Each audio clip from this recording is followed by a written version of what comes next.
Ashley. I would endorse what Dr Lovejoy has said. I've got a great deal of respect for the work that Ian and his team do at the RSPB, but the reality is that the successive measures that the Scottish Government have introduced to tackle this issue have done their job.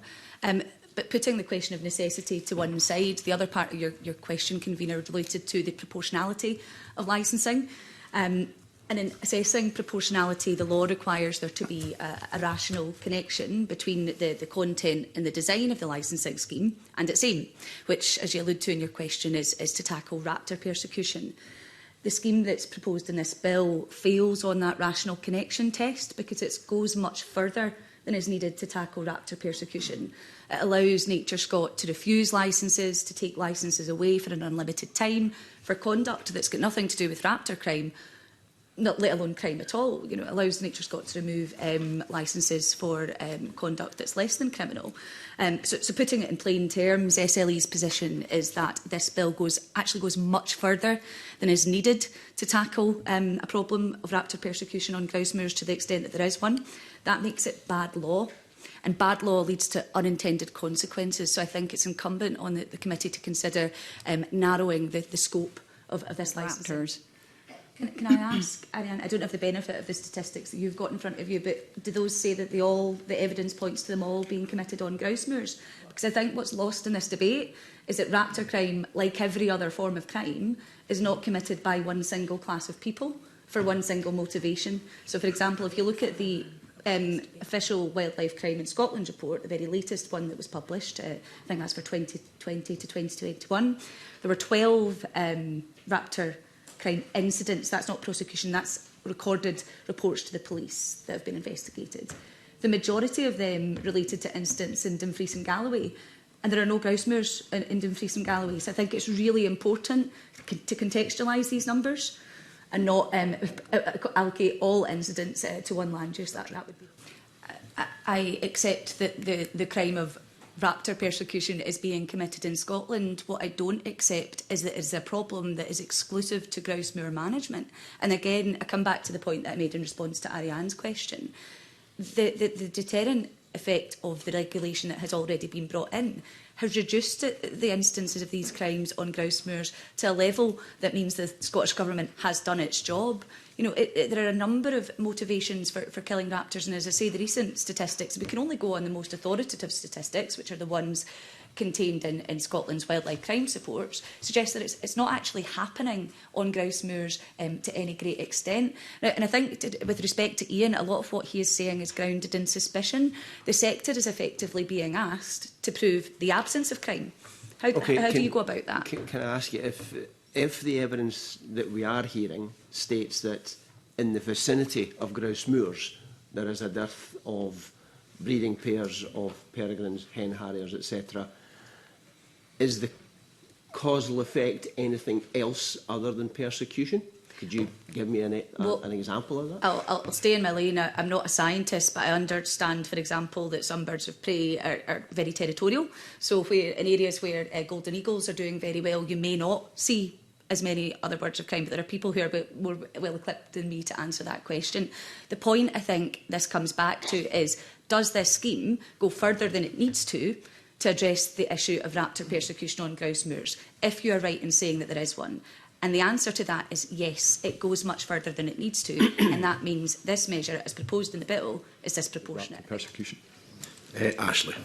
Thank you. I think what the wide scope of relevant offences in this bill does is effectively say grouse moor operators are being held to a much higher standard in law than any other type of land manager. It has discriminatory effects.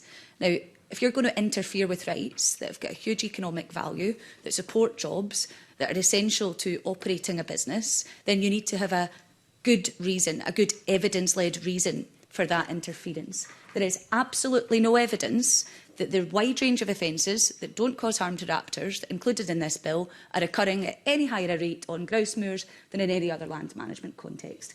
The desirability for an additional deterrent for these crimes is not enough to interfere with rights. It needs to be evidence-based. These crimes are already covered by the law. They're already covered by really punitive civil criminal sanctions, as well as Robbie has alluded to, the ability to remove general licences. The effect of this bill would be to say, you know, if you commit a crime under the let's say, the conservation legislation referred to, on a farm, you will continue to be able to operate your farm. You will have the benefit of only suffering a penalty if your guilt has been proved beyond reasonable doubt. 2 miles down the road in a grouse moor, completely different story. You can have your licence taken away without any proof to any standard of your guilt. You know, Robbie talked about the civil standard of proof being what underpins this bill. It's patently not. The bill says in terms that licences can be suspended for an unlimited time where the regulator is not satisfied. What that means is that there is no proof whatsoever. Scheme. Our licensing scheme predicated on the civil standard of proof. That's not what we're talking about. The Scottish Government consulted with the public on a licensing scheme that allowed penalties to be opposed where NatureScot, as the regulator, is satisfied on the balance of probabilities that the crime has occurred. Fine, that is one proposition. That is not what is on the face of this bill. And I think one of my concerns, having listened to the evidence sessions so far, looking at the BRIA, looking at the policy memorandum that underpins this bill, is that there's a real disconnect between what the Scottish Government are saying this bill does and what the black letter of the law actually says. The bill, as proposed, allows licences to be removed where there has been no proof to any standard, not the civil standard. So if we're getting a licensing regime, fine, but let's make sure it is improved so that it's workable, so that we don't lose those benefits to Scotland that Professor Newton talked about last week, you know, in terms of biodiversity, investment, wildfire mitigation, etc. We need procedural safeguards, and that's what I'm really hoping will come out of this discussion today. How do we improve the bill if licensing is happening? Then we're going to move on to the next question. I'll be very brief. It's to compare general licensing and grouse licensing is to compare apples and oranges. The legal tests, the legal checks and balances that are required in this context are fundamentally different.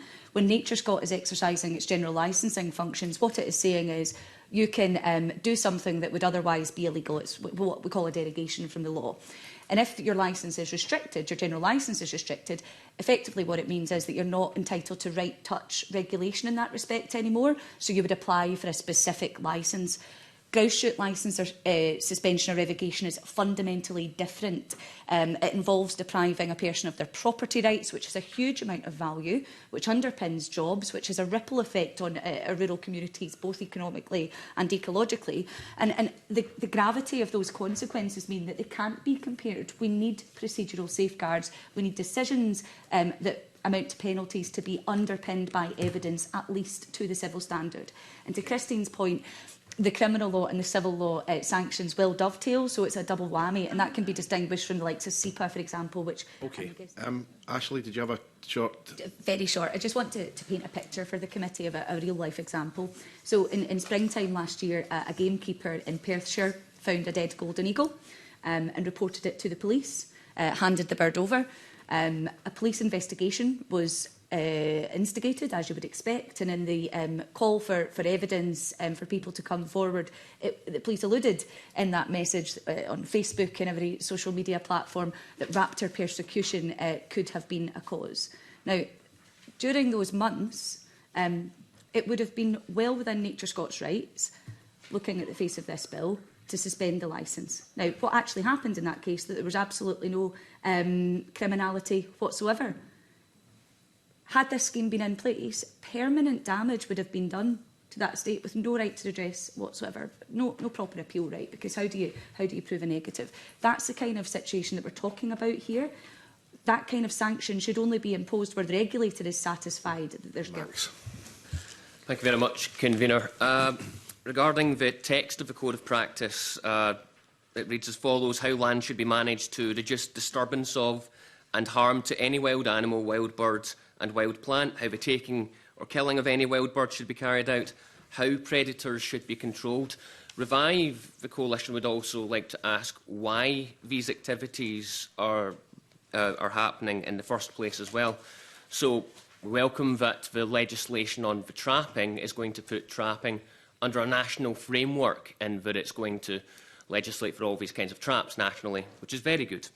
But the question of why, if one was to apply for a hypothetical licence for reasons for killing wildlife, whether it's on a grouse moor or otherwise, a legitimate reason might well be protecting livestock. It might well be for ecology or conservation, but should a licence be given for the purpose of increasing grouse numbers for sport shooting? Revive as a coalition doesn't think so. We're bringing that question to the table, but certainly it's very, very important that the code of practice is actually going to be part of a legal framework from our point of view, so that it can be enforced and linked to the licence legally. Ashley. Just a quick point in response to Max, and I say this with respect, this debate isn't about whether or not grouse shooting should continue in Scotland. It's about whether this bill is a proportionate response to the perceived issue of raptor persecution on grouse moors. It's whether this is an effective... So the bill sets out that 16 AA licences must be for a period not exceeding 1 year. I just want to ask people if they have views if that's the right period of time. Ashley, kick off. Yes, thank you. The annual licence framework is very problematic. All that will do is add to the cost of the scheme and to the administrative burden of Nature Scot. We already have a full plate without delivering any evident public benefit. The justification given in the policy memorandum is irrational. It basically says licences will be granted annually because grouse shooting is a seasonal activity. But the significant financial investment that goes into grouse moor management is long-term. The employment of gamekeepers is long-term. The capital investment is long-term and requires a long-term outlook. And likewise, the concerns about raptors that underpin this scheme are long-term. That's not a seasonal problem. So it's certainly illogical as far as we see it. We think the licence provisions should be amended to provide that licences are granted indefinitely. Nothing is lost by doing that. You would still, in a long-term licence, be able to remove it or suspend it.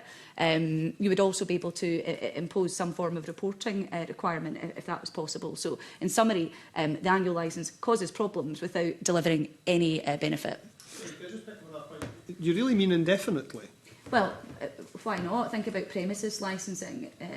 What's lost by doing that? Trap licensing, for example, 10 years. What's needed here is clarity and certainty for businesses so that they can continue to invest in moorland management. If that investment is disincentivised, then Scotland's rural economies, rural environment will suffer. Okay, can I bring in Robbie just to answer that? Why do you think an annual licence is appropriate? I think, to be honest, Convener, we would probably prefer to see a little bit more flexibility in the bill than the prescription that's there just now. For a variety of reasons, administrative efficiency is just one. Firmly on the fact. I don't think that anyone operating a grouse moor at the moment is forgetful of the fact that they may lose their ability to operate a grouse moor as a result of these restrictions. I come back to the point, if you have a licence, it can be taken away if you commit an offence, or you're alleged to have committed an offence, suspected to commit offences currently drafted, irrespective of whether that licence operates for 10 years, for 20 years or for 1 year. NFU, for example, back us up on this. They say applying and gaining a licence on a yearly basis is an extremely short time frame, and we would strongly suggest making this a period longer. The licensing regime should not be overly complex, onerous or burdensome for the land manager, who will already have multiple competing priorities to contend with. So this is an organisation that doesn't even have a grouse shooting interest, telling you that businesses need certainty. And again, it comes back to these principles of better regulation. It's about the regulator enabling people to carry out their activities in a lawful way, and I'm afraid that's lost when you get into the context. Ashley? Thank you.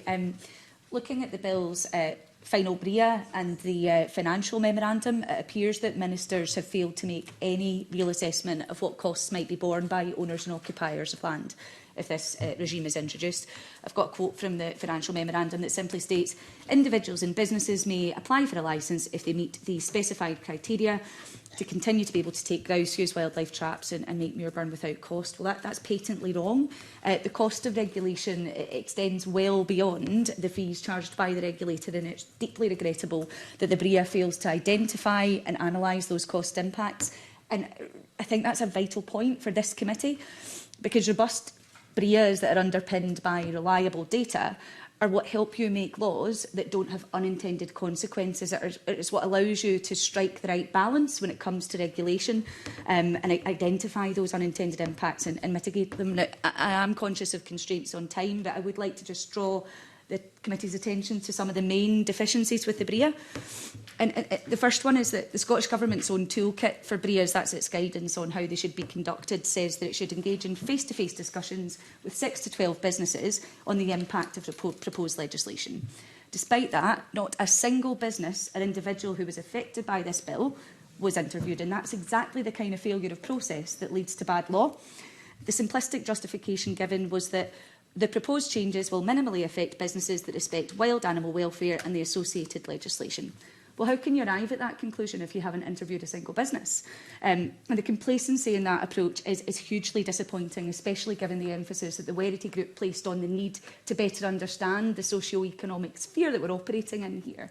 The BRIA doesn't help us understand, for example, the role that grouse moors play in the rural economy, the breadth of jobs and businesses that might be affected, and on the specifics of the scheme proposed, the impact of the one-year licence, as we've just discussed, the ease with which they can suspend it, which we discussed. These are all cost impacts, so I think it's vital that they're looked at when we're having this discussion.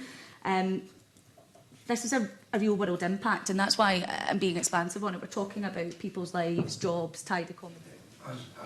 Thank you, Christine. It's a really important point, and I really welcome Robbie's commitment to that. But the internal appeals process, the internal notification that he talks about, and the right to be heard is not enshrined in primary legislation. The bill needs to be amended to reflect that. And there's a second very short point on appeals, I promise.